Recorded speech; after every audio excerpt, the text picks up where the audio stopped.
All right. Good afternoon. We'll get started. Thank you for leaving the nice lunch tent and joining us here.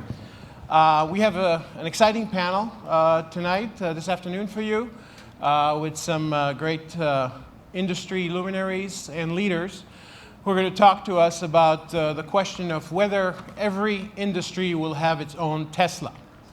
My name is Dan Elrond. I'm with Accenture. I'm responsible for strategy and innovation. I'm going to try and moderate and would like to ask you to participate. I'm going to break the rules a little bit, and we'll invite you to also ask questions in the middle if you'd like. And we'll have a microphone that will help hopefully make this interactive and make it exciting despite the after lunch hour. Let's get started. What does it mean to ask the question, will every industry has its own Tesla? Everybody has a slightly different interpretation of what Tesla is doing. Clearly, I think we all know that Tesla is not just an automotive industry company. They do make cars, and you see a lot of them in California. But they're also into energy storage, batteries, maybe home energy storage, other kinds of transportation. So they're a slightly different company than what you typically will find in the industry. Also, just a little fact to it, they are about, the market cap of Tesla is about 2/3 of that of GM or Ford. Something to think about. Let me introduce our panel, who we have with me here. First of all, to my left here is Ali Diab. He's the co-founder and CEO of Collective Health. Next to him is Scott Sanborn, who's the Chief Operating Officer of Lending Club. Right after him is Jake Said, who's the president of Auction.com. And last but not least is Dane Howard, who's the director of global brand experience at eBay. So as you can see, we have representatives of complicated industries, some of them regulated industries, larger company and some smaller companies. And we'll start with this discussion with a simple question, which is, what does your company do, and how do you see the industry affected by your company? So, Ali, I want to start with you. Thanks for the intro. Collective Health is a software technology company that enables employers to self-insure their health plans and thereby forego buying traditional health insurance. I would say that the way that our company impacts our industry, which is health insurance or health payments, maybe more generally, is by taking a novel software or tech-centric approach to the problem of how do you pay for health care. And in this country, being specific, employers cover the vast majority of expenses in healthcare and health insurance more specifically. And so we focused on that segment because we feel that's where we're going to get the most leverage. And I think maybe not to jump ahead a little bit, but to answer the question, will every industry have its Tesla? I think the question to me is even more generic, which is, will every industry have a disruptor? And I think that's what Tesla sort of represents. It represents a fresh set of eyes on an old problem and a fresh approach to solving that problem.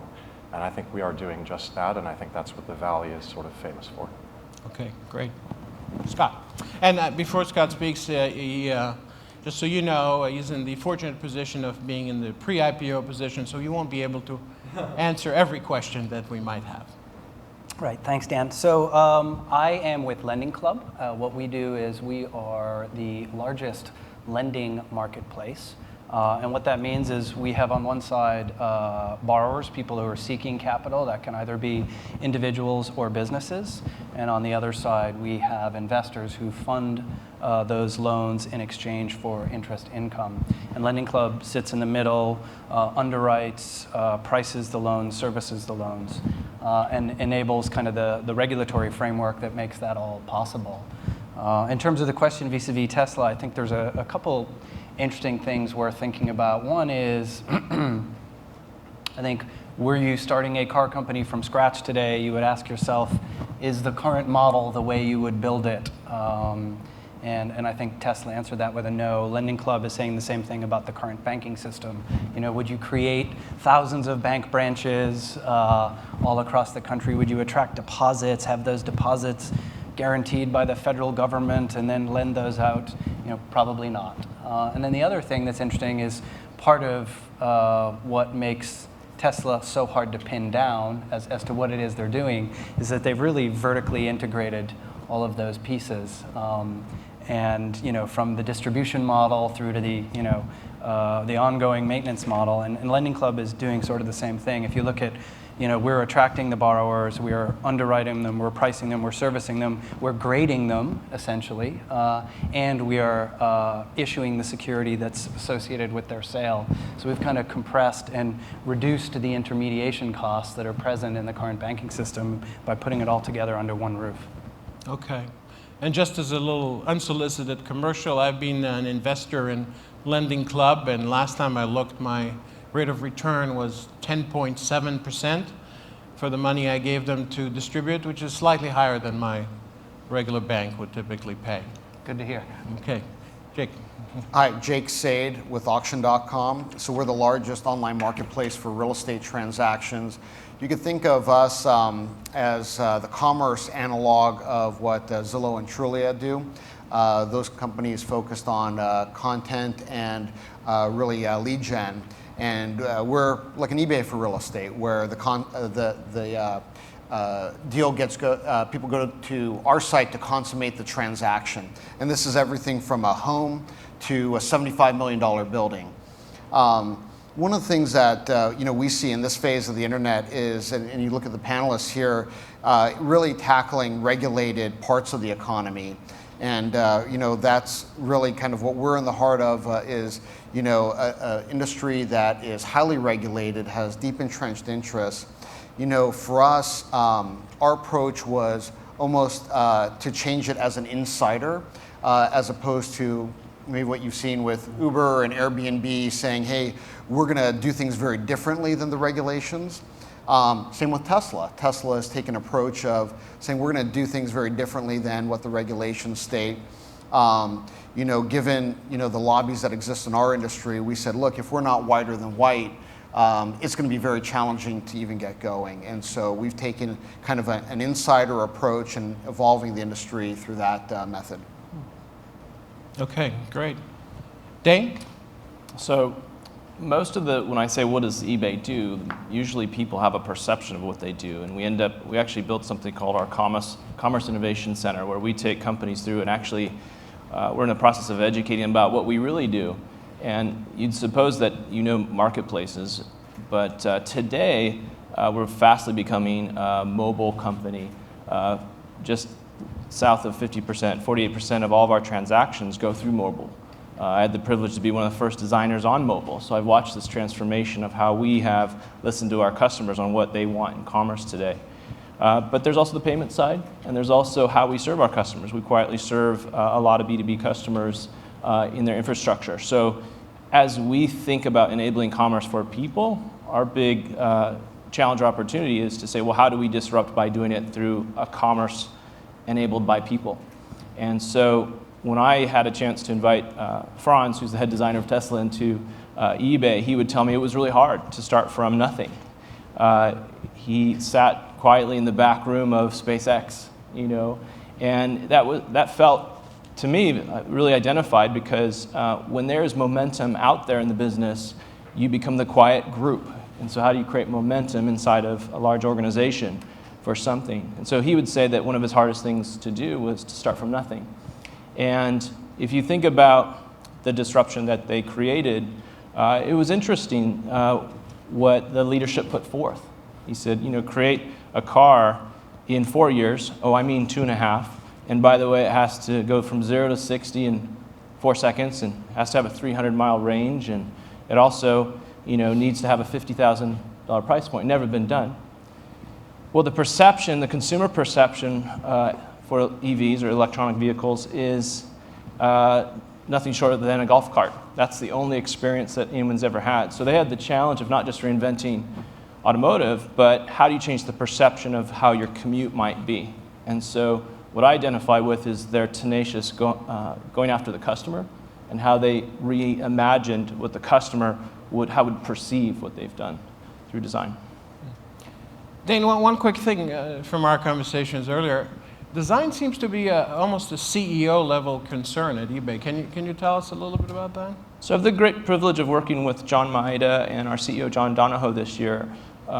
John's a great leader, and also he has this curiosity. He knows what he doesn't know. And so he reached out to several advisors and said, how do we actually activate design inside of our company? So we have a chair of our design advisory board, John Maeda, and I have the privilege of working across all of eBay's companies right now to get all those different arrows and point of views pointed in the same direction.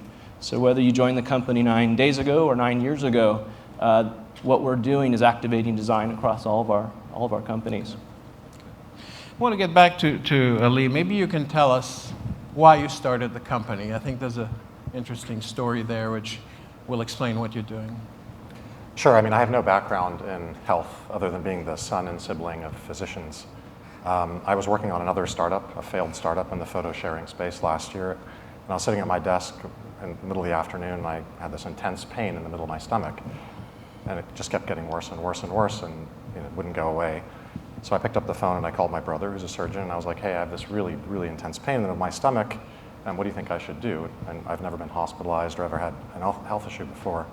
So he's like, well, it's probably nothing given your health history, but just in case, drive yourself to the emergency room and get checked out. So I did, and I went to the Stanford emergency room, and I had a CAT scan, and within an hour, I was having emergency surgery, and I had most of my small intestine removed. I had a random freak thing happen where my small intestine twisted upon itself, and as a result, I had basically like a heart attack in my small intestine. So I ended up losing about 10 feet of my small intestine. And then I spent several weeks in the hospital, including about a week and a half in the ICU, recovering.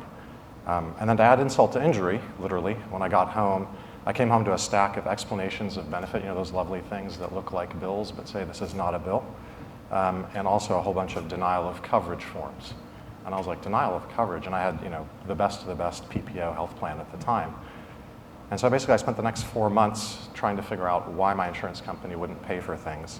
And it was bad enough that they wouldn't pay for things, but it was almost worse trying to understand why they wouldn't pay for things and just interacting with them. And really that was the genesis of the idea. I called a friend of mine who's my co-founder, who's a Stanford physician and PhD in health economics, and I was like, hey, do you see this often? Like, is this something that happens in the hospital routinely? And his response was, sadly, yes. And so through the course of the next 4 or 5 months, reading everything that we could about why health insurance companies behave the way they do, why hospitals behave the way they do, we discovered that there was a fundamental misalignment of incentives in the value chain. And we felt like as sort of, fresh eyes, if you will, on the problem, we could approach it without all the baggage that the existing incumbents in the industry had. And so really that's kind of the simple genesis of the story. And so what is your vision? I mean, this, as we heard this morning, it's a huge industry with very entrenched interests and a huge amount of complexity. How are you approaching your entry into this industry, and how do you see the end game? Yeah, we approach it from the vantage point of the user.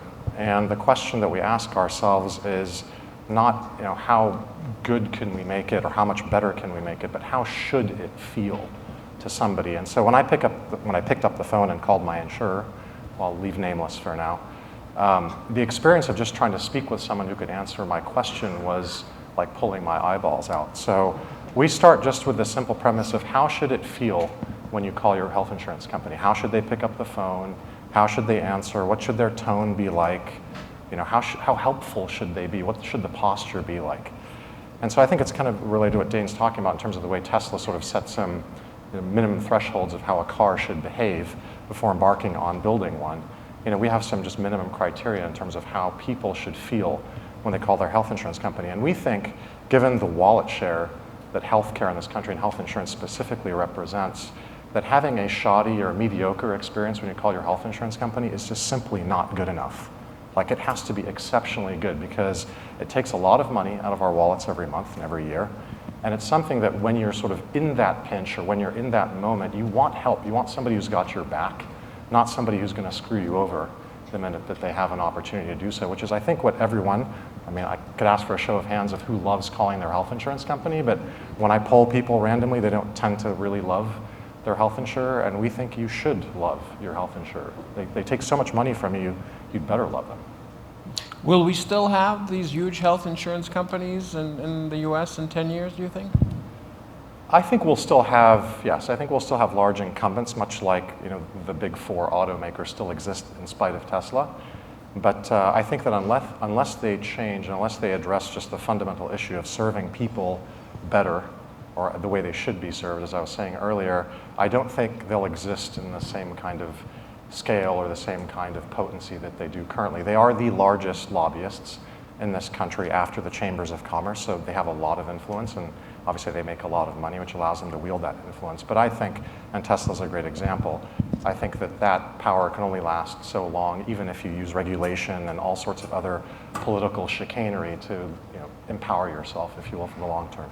Okay. Scott, when I sent, go ahead. Just going to make a comment on what he said. I think there's two things that came up that are interesting to think about. One is you asked the question, who's the enemy? And I think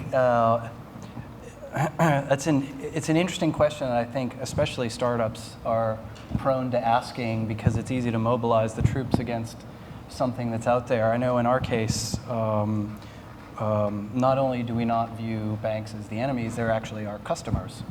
And they're our customers to the benefit of our customers, meaning we have banks that are funding loans, and the loans that they're funding are enabling a lower interest rate to the borrowers that meet their credit criteria. So it's an interesting question of we very much set out to say we don't think that banks are the problem in our case. It's more the system, and rather than setting ourselves off against them, it was more a question of what can we do for our customers? How do we actually make that experience better? And I think the other thing that came up was this question of the regulation. The term disrupt sort of feels like a wrecking ball, and I think that can work in some industries, and I think in other ones, navigating that framework and making sure that you actually have an ability to be successful and get traction within the bounds of the framework can be important. I agree. Certainly, your industry and my industry both. There's tens of thousands of pages of legislation and lobbyists that you want to at least be aware of what the agenda is and what the framework is. And I would add to that. I think Scott's right. You don't just start a company to pick fights, right? I mean, we're not picking fights with anyone. We start with the premise of how should it be, and then work from there. And that's very much what Peter Thiel, who I guess is an investor, He is. He's our main investor. says in his book, for those of you who had a chance to read it last night. Don't pick an enemy. Pick a small market and go from there. Jake, how do you see that in your also complex industry with a lot of entrenched interests and quite a bit of regulation, federal and state, et cetera? Yeah, the first question that we always get is, are you going to disrupt the real estate agent? Are real estate agents going to be here 10 years from now? And for us, we think about ourselves, really as an enabling platform. The idea that today in a real estate transaction, it's all paper, pencil, and a fax machine. There's very little free flow of information, and the opportunity to make the platform, to use the internet actually to make it more efficient for buyers, sellers, and agents is something that we believe is opportunity.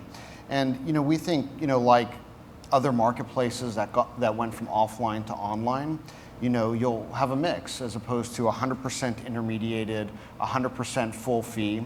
You'll go to a mix of self-service, discount service, and full service. You'll have discount agents and full service agents. And the full service agents will focus on something different than they focus on today, because they'll have a platform that allows them to spend actually more time on their local market knowledge and hand-holding the customers. And certainly for buying a home, most people buy once every 9 years. It's not unrealistic to think, hey, I want somebody who's going to really hand-hold me through that process. And so that's kind of our premise is, the internet actually can be very effective at supporting the existing players, not just saying, we got to go with a wrecking ball and plow our way through. Okay. So do you see yourself working with the real estate agents, getting to the point where there is a transaction and then it becomes an auction? What's your view kind of 5-7 years ahead? Yeah, it's very similar to, I think what you see in whether it's the stock market or StubHub. You could trade stocks today without a broker. There's a lot of people who do use a broker and get advice from a broker or get advice from somebody who's helping them manage their money and their allocations. And so I really see it evolving in that direction where, again, the brokers who will be there are people who really have great subject matter expertise, who are really great advisors on a particular local market. I think also one of the things that the internet enables in real estate is a democratization of people to participate in real estate as an investment asset class. And we were talking last night, there was a panel last night where they said, a photo of, I think, Elon Musk or Peter Thiel with an iPhone. And somebody who could have any phone in the world, has an iPhone, and that's the same phone that somebody taking the subway or riding a bus, in this area could have. There's a democratization of what's available, from the very wealthy, to people who are on a bus. And so that doesn't exist in real estate. If you're wealthy and you're an insider, you will get inside deals, you will get inside privilege, you will get inside access. And we think, one of the real things that the internet can bring 6-7 years from now is a true democratization of people being able to build wealth, for themselves, for their kids, for future generations in a way that's very complementary to stocks. It's a hard asset, it's inflation hedged, there's tax benefits, and a lot of people are locked out of that asset class because of the structure of the system. So that's really what we view as kind of the enemy, and what we're fighting is, the cost of entry and really the lack of democratization that exists in real estate. Okay. Well, one of the things all three of you here have in common is you have to convince consumers to trust you with their money, with their health, with their employees' health. And that's something that I think eBay has had to deal with from day one, and still does to a significant extent. So what have you learned at eBay in terms of creating consumer trust in new models, in new ways to transact, maybe lower risk initially with retail, but getting more significant? People buy cars, obviously, very significant purchases. I like what Ollie said about feeling, because if you get into the empathetic side of owning a car, making a large purchase like a house, if you are more empathetic with your customers, you basically have a better understanding of how they might feel. So a couple years ago, we instituted this thing called Buyer's Trust program, which is if there was any conflict that happened in the transaction, eBay would immediately step in and take care of the buyer. It's just immediately something that we did. That makes people feel better about the transaction. But this idea of, reimagining the car or reimagining a mobile experience, the customers will tell you, like, listen, I'm just shopping, or listen, I'm just, and if you don't have that sense of who they are, you can't take it to this emotional level. But trust is, I didn't understand it at first, because there would be like, you'd meet people inside the organization and you'd say, what do you do? Well, I work on trust. And I needed a way to demystify it a little bit. But what they were saying is, no, we help them feel better about if something goes wrong. And so I think this is a really important topic of how organizations protect feelings and allow it to happen. Tesla allowed this tiny little group to operate in a tiny way to protect everything that allowed us to go, wow, that car's beautiful. There wasn't the traditional things that his large organizations in design would kill or protect. So I'm seeing themes that we try to recreate inside of eBay, which are smaller teams that are protected, that can have the authority and the momentum to make things. And by making something, one of the greatest compliments you can get from a leader or an influencer is, well, why aren't we doing that? And that means that you've created something that solicits an emotion inside the organization. So a lot of what we end up doing are becoming momentum makers for things. And if you look at what they've done, they just created quite a bit of momentum around making a beautiful car that also has all these other qualities. From that position, they create tremendous amount of brand loyalty, and people end up loving their vehicles, which has given them the affordance to then play in other spaces. But when you asked about the ecosystem, I thought it was interesting that Brian Chesky would say that only 5% of the customer's experience is on the website. The rest is the entire experience that you have with Airbnb. So as a leader, as you think holistically about your business, you start to look at the ecosystem of ownership. So for them to get into superchargers or for them to get into these other businesses, all they're doing is extending their customer's footprint into what does it mean to own a Tesla over several years? So as great leaders think about their customers that way, they think about what does it mean to have a longer relationship with my customer than get them right through the buy funnel or get them back to transact again.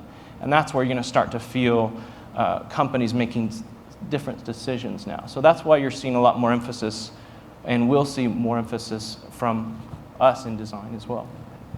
One thing about Tesla, I think many of you know, is they have very good customer service. If something goes wrong, you talk to an engineer. They can tell you if you drove too fast or if you ignored the warning about the electricity, the power in the battery, etc.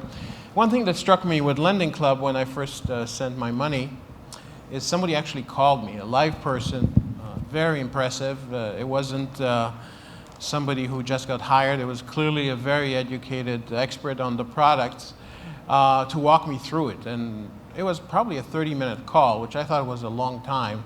I kind of was scratching my head about why would they do that? That's extremely expensive for a startup. So, Scott, can you explain that? Yeah, so you kind of hit the nail on the head. Trust, especially when the company was starting up, was huge on both sides. You know, on the investor side, you want me to lend money to people I've never met over the internet that you haven't met either, over the internet. And who are you guys again that I'm giving my money to? And you don't take any liability for anything, but okay, yeah, keep going. Exactly. And on the borrower's reputational, on the borrower side, it was,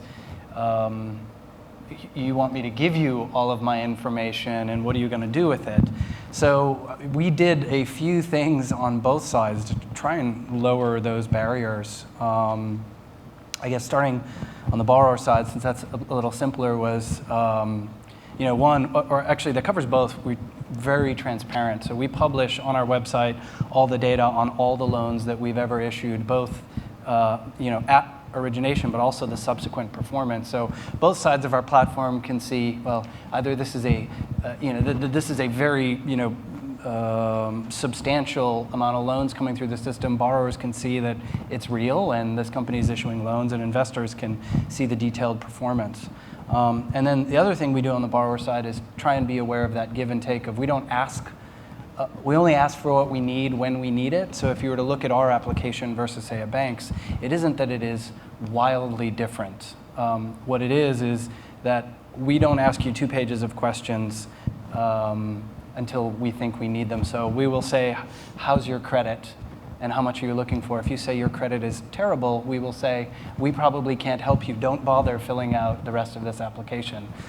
Same thing, we won't ask you where you work, your social security number until we know some basic things. So we'll see if we can give you an offer. If we can, then we ask you harder information. So kind of easing the barrier and letting it be easier for people to trust us. On the investor side, what we do is, one, we publish the results not only of all the loans in abstract, but actually the investor returns anonymously, but you can see the returns of every single investor who've ever invested on the platform, regardless of their strategy or timing or all the rest. So you can kind of see what the range of returns is. We make it easy to invest in the sense of there's no meaningful minimum. So the way it works is you don't lend me $10,000, you would lend 400 borrowers $25 each. So theoretically, you could get started with $25. And then the final piece is we know that, hey, this is a major decision, this is an investment decision, and it can be very useful for people to have somebody to talk to, make sure that their experience is good, that they're getting off on the right foot. So we started that program and we said, let's try it. Are people going to be annoyed that we're calling them? And what we found was the exact opposite. People were thrilled we called, and now that's just kind of a fundamental part of the program. I think it's funny that you asked the question the way that you did, like, isn't that expensive? I'm always mystified by people who think customer service is expensive. Like, if you don't understand your customer and you lose them, that's the most expensive thing that can happen to you. as a company. And so, I mean, at least from our vantage point at Collective Health, our customer operations center is actually in the same office. It's actually in a segregated office for privacy reasons, but in the same place in San Mateo. I mean, we don't offshore or onshore our customer support because, if you don't understand your customer, you're not going to be able to serve them properly, and that is the most expensive thing that you can do, is lose that customer. Just also an interesting thing about trust is, I think, what we heard, from Scott and Dane is this notion of, hey, in this marketplace, we have, people on two sides of the coin. But if one of the folks who participates in our marketplace does something bad, it's us that's responsible. And that's very much how we feel as well. And so, I think companies that do a good job building trust, basically take it personally. Say, look, the actors on our platform, if they do something bad, we can't just tell the other side, well, it was that bad actor, and we'll punish them and we'll take them off our system. It's basically us as the companies, the platform providers that are really responsible and ultimately where the buck stops to create trust, for all the people that participate. Yeah, it's also not a slogan, right? I mean, trust is earned. Yeah. Like, your actions speak louder than words. And I think, health insurance is a great example. People don't trust their health insurance company because their actions speak louder than words. They don't know why they're paying for what they're paying. They have issues like I had to deal with come up randomly, and they're like, wait, I thought I was covered. And so I think, going back to your initial question, I think being really in touch, and Dane mentioned this, being really in touch with who your customer is and making them feel like your customer, like somebody who, you have to earn their custom in the traditional sense, is critical. But it's pretty remarkable. This is taking place for us where in Silicon Valley we're very much technology focused, and let's build stuff. But in order to get this mindset with everyone making the product, we'll actually visit a hospitality business, and we'll learn what 5- and 6-star experiences do. When along the journey do they know someone's name? How do you get a mindset to serve others? At what point of the experience does a person make sense? And it's not leading with the question, wow, that's more expensive. It's just the right thing to do. So we're learning just by sending colleagues to other industries and have them learn about how other industries have done it. And then from that standpoint of empathy, you go, oh my gosh, because everyone in themselves has been a customer in some way. And you put them on the call lines, you put them on and oh my gosh, they come back changed, from our call centers in Utah, because they go, wow, I had no idea.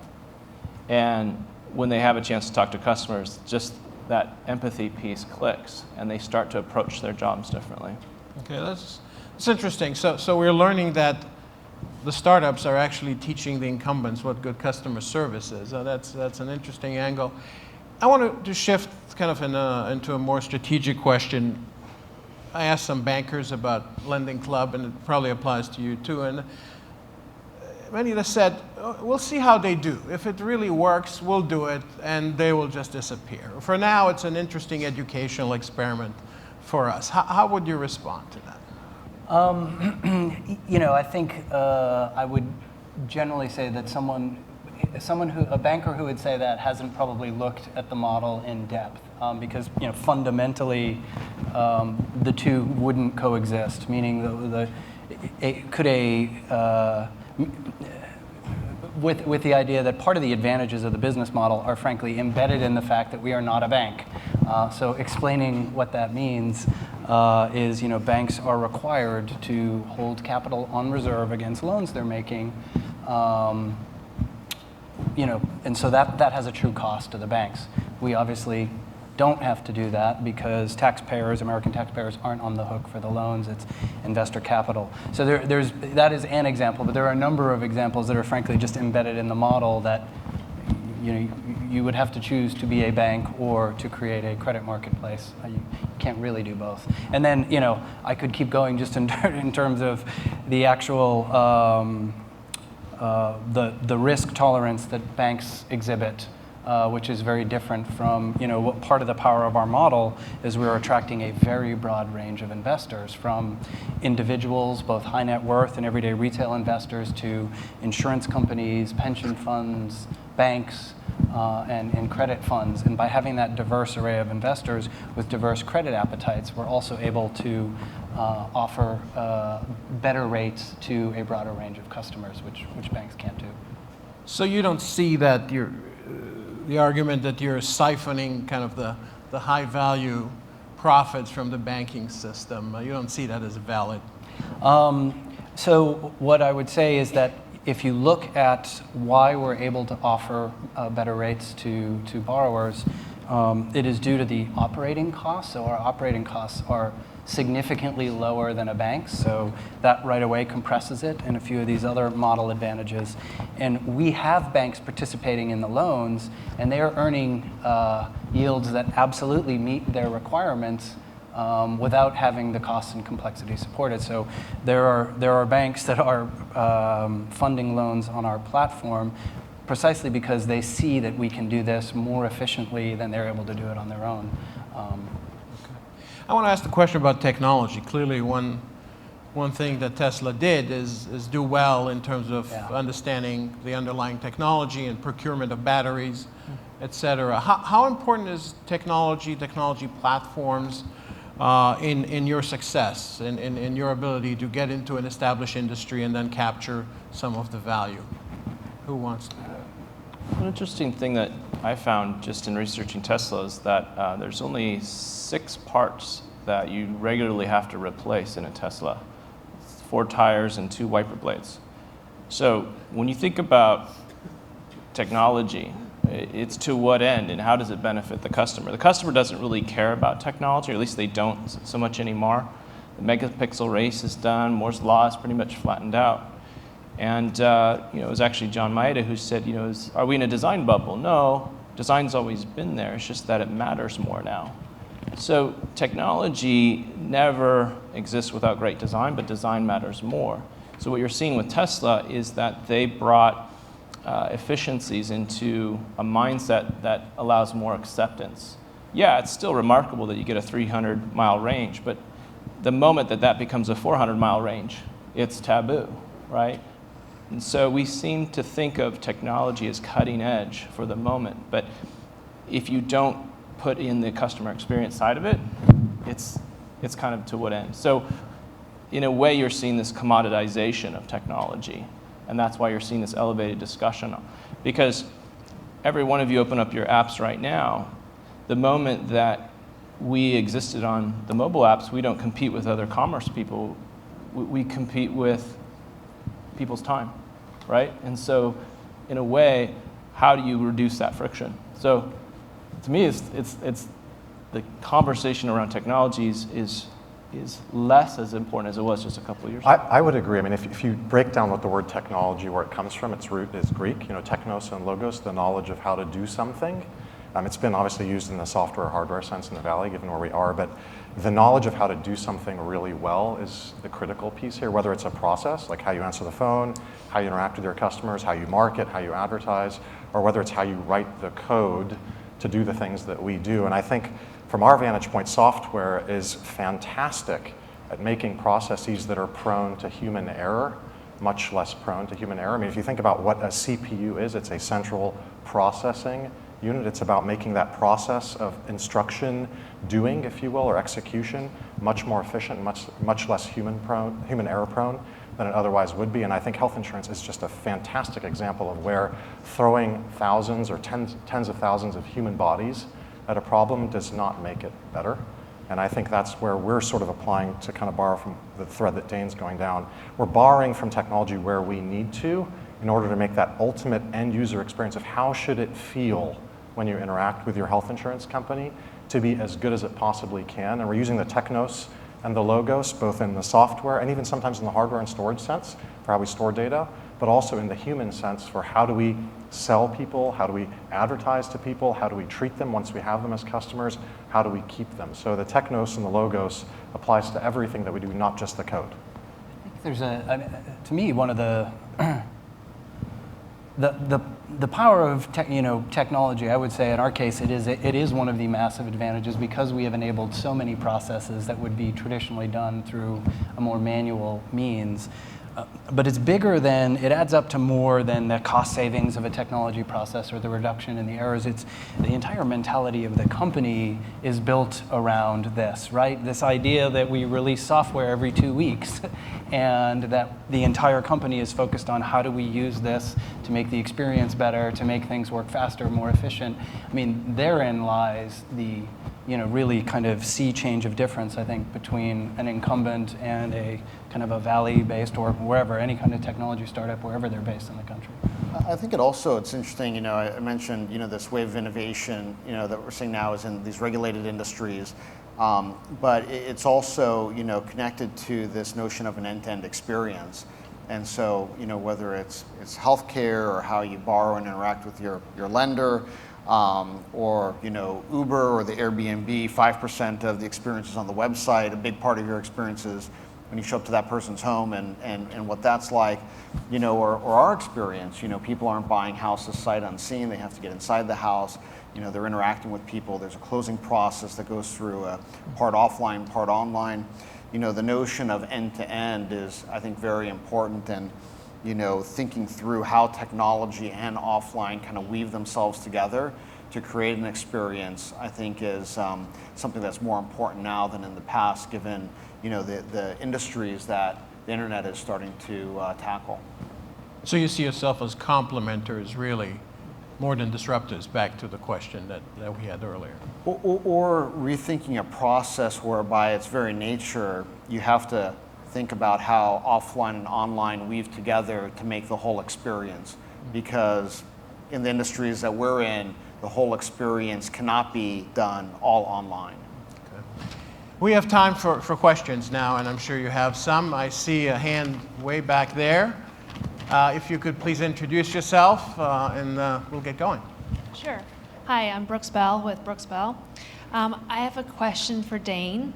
So trust is really hard to measure, and I applaud you guys for trying to encourage that, by increasing some empathy at eBay. But you guys are really well known for a really sophisticated experimentation program and having a pretty heavy incentive to optimize for revenue throughout the company. And usually, and also being very data-driven, making very sophisticated data-driven decisions. And since trust is so hard to measure, and since you have such a strong culture towards being reliant on data, I could see my question is, how are you going to operationalize that successfully and shift the culture to rely less on data and the outcomes of your experiments to focus more on this more long-term relationship that you're building with your customer that you can't really measure? Very thoughtful question. There's two metrics that really drive a company like ours. There's GMV is really the revenue that we measure a lot, and and then there's NPS. Several companies do this, which is Net Promoter Score, and you're going to see that's how your customers refer you to others. And so it's being rigorous, but also the leadership has to, in a way, diversify their portfolio of the future to take longer views on the customer. So data will tell us that buyers that are also sellers are better long term. And so when you forecast that out, it's better to have someone in your ecosystem that's participating in the marketplace on the buy and the sell side. And the more that they have transactions in that, they become trusted users and customers. So very thoughtful question. I don't think we've nailed it yet, but I think other things I'm seeing is that leaders will lift up stories in and around internal events to say, look what this group did, look what this group did. And by lifting up, what you're really doing is lifting up a value of what you want to see more of. And so it takes some discipline by the leaders to actually lift up those examples and create a culture of rewarding customers. And by the sheer fact of lifting up those stories, you create other followers inside the organization to say, I want to do that too. Thank you. Anyone else on the panel about trust and measuring it? I mean, I guess the only comment I would make is that I don't know that those two things are necessarily at contra purposes, meaning it could very well be that when you're optimizing for that data, that is another signal that you are actually connecting with your customer in the right way, and you could be creating more trust. In terms of the quantifying part of it, I think there is a way to quantify it, which is through policies, rewards, and penalties, and to say, okay, here are the things that we love that create a lot of trust, and we're going to create rewards around that are very tangible to either the buyer or the seller, and penalties and disincentives for the things that you don't like that remove trust, and again use that very measurable aspect to create the right behavior and improve the overall level of trust. The only thing I would add is I think trust is a consequence of listening and kind of probably stating the obvious. So whether it's in a personal relationship or a commercial one, if your customer feels like you're listening to them, they will probably trust you.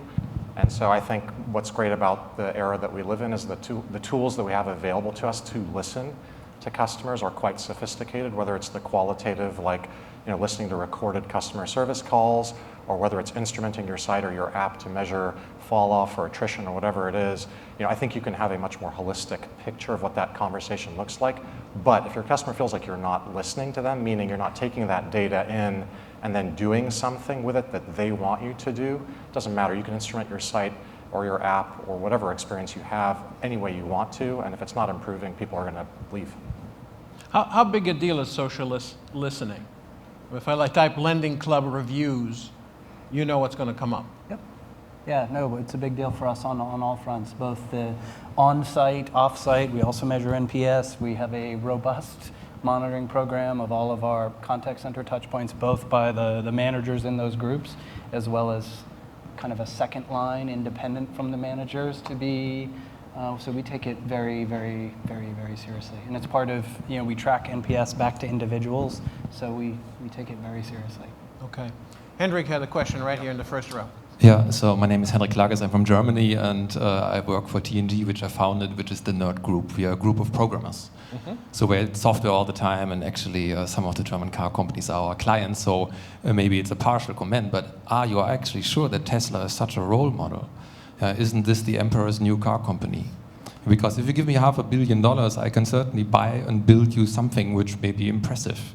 But it's a very hard problem to have a car company that's actually profitable, that manages a brand, that is going to be there over the long term. It's not a problem building a car. You don't even have to do it yourself. You can simply buy a Lotus and put an electrical engine in it. Or you go to one of the big suppliers like Bosch or Continental, who will give you everything essentially to buy it. They will even build the X3 for BMW, which does Magna. So are you not chasing a dream here? Tesla right now is cool. Yeah, it's like the new rock band U2, which nobody has heard before. But 3 years down the road, people will say, oh, they got commercial, they sold out. It's not so cool. There's no social distinction anymore to own one. But there will be a Toyota, $50,000 cheaper, with a worldwide warranty. Isn't this just a temporary blip? Where they engendered ideas, were very, very ambitious, bought nice German robots. I really much appreciate it because they're made next to my hometown. But are they here to stay? And if they're not, then you should not be inspired by them, at least when it comes to your total business model. But being complementary like you are is actually much smarter because they will survive. Okay. So you're challenging the premise of the panel. That's great. I'm the wrong guy to answer that question. I drive a Tesla, so I'll recuse myself from the question. Okay. And I guess I would say, from my personal perspective, I'm not speaking on behalf of the company here. I would say I have no comment on the business model. To me, it's about the scope of their ambition and what they're inspiring. That's what resonates with me. Not, I don't think the book's been written yet, right? But I'm impressed by the scale of the ambition and the fact that they've put out, by most accounts, the best vehicle on the road at a price point that is, on par with its peers. Yeah, and I think a lot of their aspirations and what they've done. You think about rethinking an end-to-end experience. The weaving together, like we talked about, of technology and less technology-oriented components to really redefine what it means. In that category. Tackling a very regulated industry with lots of entrenched kind of interests. I think that's what applies to all of us and how we think through that with our respective industries. Peter said it really well yesterday. He said, why do startups exist? It's because big companies can't really get out of their own political way. And it feels like Tesla is relevant right now, just like several other things were relevant several years ago. When I spoke to Franz, he had worked for a lot of those automotive companies, and he took a big risk. So great risk takers risk a lot to go do great things. And we can't just look at Tesla as just this entity into itself. It's filled with people, and those people make amazing things. And so another question to ask is, would Tesla be who it is without those people? I often get questions, because I've worked for some big companies, and you say, oh, I work at so-and-so, or I work at eBay, and the next question is, well, what years were you there? And this might be one of those years that maybe it's way cool to work at Tesla. Further down, it may not be as cool, but they have a chance to evolve who they are in the cycles of who they are. So will this be a relevant panel 3 years from now? Who knows? You asked the fair question. But I think what they did well was protect small teams.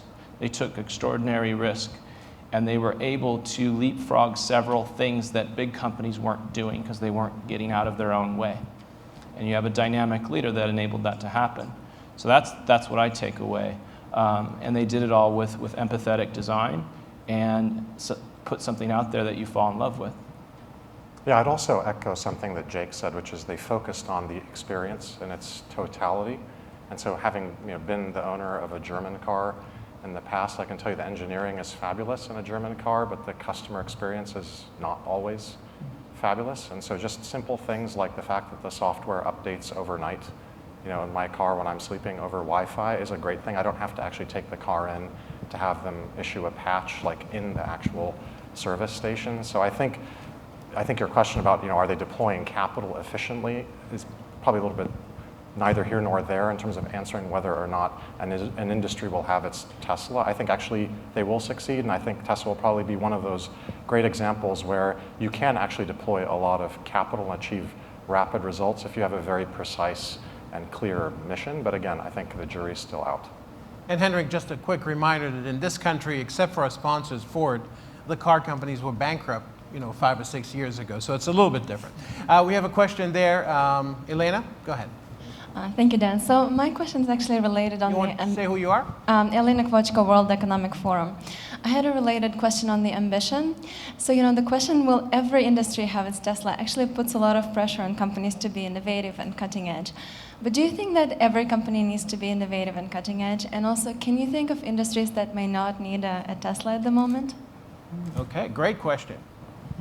Who wants to? I mean, I'm the founder of a startup, and so you don't start a company unless you're trying to innovate. I think that feels pointless to me. I don't know that if you're an incumbent necessarily that's a successful incumbent that you need to innovate per se, but I do think, kind of going back to the technology question that Dan asked earlier, I think it is human nature to try to optimize or do things better than they've been done in the past.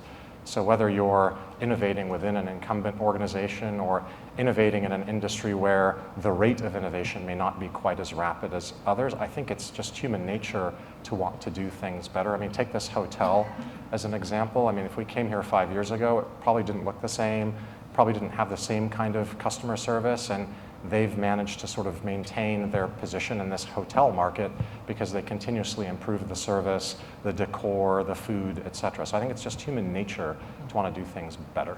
I think one way to answer the question is to say, well, what happens if you don't innovate, right? And an example could be the U.S. government over the last couple of years, where we've had kind of a stalled out process in Congress. So they haven't been able to innovate, pass many laws, and it's created a lot of frustration. And they don't have to innovate. We're not going to all uprise tomorrow if they don't do something now, or 2 years from now, or 5 years from now. But you look at the problems that happen when there isn't innovation in an organization that doesn't have to innovate. There are stakeholders, and the stakeholders will feel the pain of that lack of innovation. So I would argue, every organization does have to innovate because the world changes, Does every organization have to? No, they don't, but the stakeholders would feel the consequences. Tesla put out 2,500 cars, their first Roadster. They have just shy, I think, of 30,000 now. So the hardest thing to do is to innovate at scale. Right? Most entrepreneurs will tell you this. So I liked your question, what industry is needing the next Tesla? But I liked the tone of this morning's panel, which was how do customer-led, how does that diffuse industries? So is there a customer or a group of customers somewhere in the world that are demanding something that they don't have now? And to me, that is an interesting way to look at how things might evolve. So that's, but thank you for the question. It's a good question. We have time for a very short answer to one last question. I apologize for all those who raised their hands.